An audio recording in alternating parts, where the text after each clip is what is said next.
we can compare Greek philosophy with Indian philosophy? Well, we need to explore down to discover the answer. So, here we go.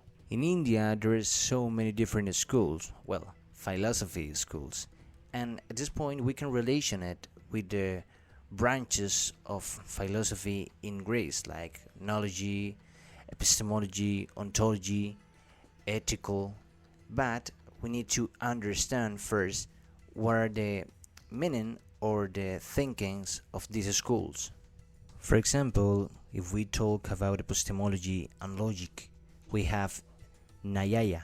There is like a union of both that treat to discover and not discover to understand the truth. So at this point we can see that it's equal like epistemology is, but the only difference is that this school have a union with logical and epistemology. There is something that Greek philosophy doesn't have. If we look to Gnostiology in the Indian tradition, we have Vaisesika. There is like a philosophical school that tried to describe the reality, but not even like in a 2 or 3 categories, like 6 or 7.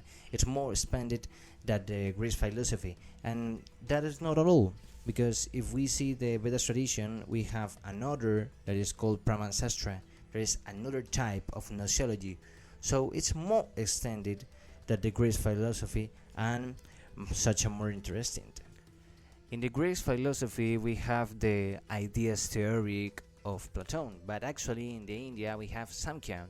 There is the same. It's like a soul, matter, and a path of liberation. The soul has to walk. So at this point, it's so similar, not similar. It's the same because the soul is like in a search for the truth, for to see a revelation. So yeah, it's like a Platon theology, but before Platon. This is the most different philosophical school in India because has no philosophical objective. It's more like perfect mental and physical state, and it's called yoga. But actually have a good relationship with Samkhya because the Indian tradition has to relation it all, and it's gonna be talk on the final and conclusion because it's so important to this philosophy. If we talk about ethic, we had, for example, Mimamsa.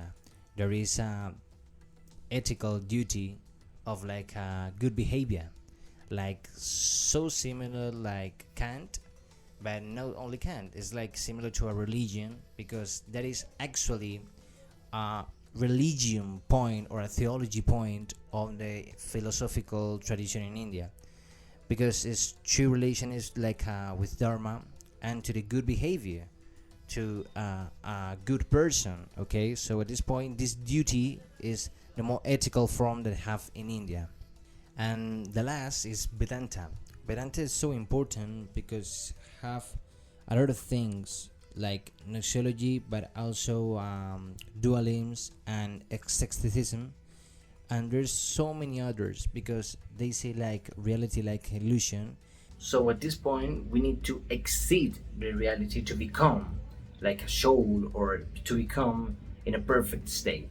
So maybe it's the most theology, but it's actually another form of philosophy. So we can compare Greek philosophy and Indian philosophy. Yes, actually we can compare with a lot of different things and a lot of different apports that have the Indian philosophy that the Greek philosophy doesn't have. So obviously it's a philosophy, and obviously it's so good, so good. The only mistake or the only disadvantages is that has always a theology base because they always treat to relational. So when you treat to relational, you have to talk about ontology and talk about to pause away and talk about to understand the reality, but the subject has a soul and the soul has to be access the real world. So always have the theology becomes, but it's actually a good philosophy and so profound.